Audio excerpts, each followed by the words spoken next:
Assalamu alaikum, and welcome to my channel. I hope you're all doing well. In today's video, we will discuss the recent developments in Syria, particularly in the context of the intensified Israeli attacks following the dramatic departure of Bashar al-Assad from power. These events have not only reshaped Syria's political landscape, but have also escalated tensions across the region. We'll explore the implications of over 400 reported strikes on Syrian territory, the controversial military incursion into the UN-monitored buffer zone, and how this ties into broader regional conflicts involving Lebanon and Gaza. Bashar al-Assad, who ruled Syria for over 2 decades, fled to Russia last Sunday, ending 53 years of dynastic rule by his family. His exit has left Syria in a fragile state, struggling to transition amidst power struggles, remnants of his regime, and external forces vying for influence. While this marks the end of an authoritarian era, the aftermath has plunged Syria into chaos, creating opportunities for neighboring countries and global powers to assert their influence. Amid this vacuum, Israel has stepped up its military operations in Syria. Since Assad's departure, reports suggest Israel has conducted over 400 airstrikes. These strikes, aimed at Iranian-linked militias and weapons stockpiles, follow Israel's long-standing policy of preventing Iran from establishing a foothold near its borders. However, the sheer volume of attacks raises questions about Israel's broader objectives, which appear to include consolidating territorial and strategic gains as Syria struggles to stabilize. What's particularly alarming is Israel's incursion into the UN-monitored buffer zone in the Golan Heights. This buffer zone, established in 1974 to separate Israeli and Syrian forces, is governed by international agreements under the United Nations Watch. Israel's military presence in this area has drawn sharp criticism from the UN, which has labeled the actions as violations of international norms. However, Israel seems undeterred, prioritizing its security and strategic goals over diplomatic repercussions.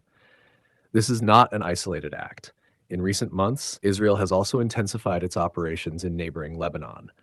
Long-standing tensions with Hezbollah have flared up again, with Israeli strikes targeting what it claims are militant positions. Lebanon, already grappling with economic and political crises, finds itself ill-equipped to respond, leaving Hezbollah as the primary force resisting Israeli aggression. This dynamic complicates efforts to de-escalate the situation and threatens Lebanon's stability. Meanwhile, in Gaza, the humanitarian crisis continues to worsen. Israel's ongoing blockade and military campaigns have led to international accusations of genocide. The densely populated region, already struggling with limited access to necessities, bears the brunt of repeated attacks that destroy infrastructure and disrupt lives. Israel defends its actions as measures to neutralize threats posed by Hamas, but the disproportionate impact on civilians raises serious ethical and legal concerns. These developments are interconnected and reflect the broader struggles in the Middle East. Syria's current turmoil has created a power vacuum that various regional and global actors are eager to fill. Iran, Assad's key ally to maintain its influence in Syria, while Turkey and Gulf states are stepping up their involvement. Israel, using its military strength and strong international alliances, sees this as an opportunity to secure its borders and push back against perceived threats. The involvement of global powers adds another layer of complexity. Russia's decision to provide refuge to Assad signals its ongoing interest in Syria, even as its focus shifts elsewhere. The United States, traditionally a major player in the region, has reduced its engagement in recent years, creating space for other powers like China to step in. This reshuffling of alliances and priorities is shaping the future of the Middle East, often at the expense of local populations. So, what can be done to address these crises? For one, humanitarian aid must be a priority. Millions of people in Syria, Gaza, and Lebanon are suffering due to conflicts beyond their control. Addressing immediate needs is essential to prevent further destabilization. Diplomatic efforts must also be revived.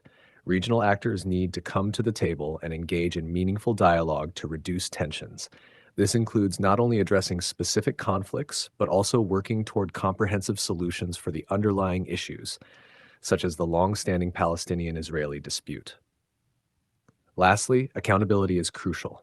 Violations of international law, whether by state or non-state actors, must be addressed.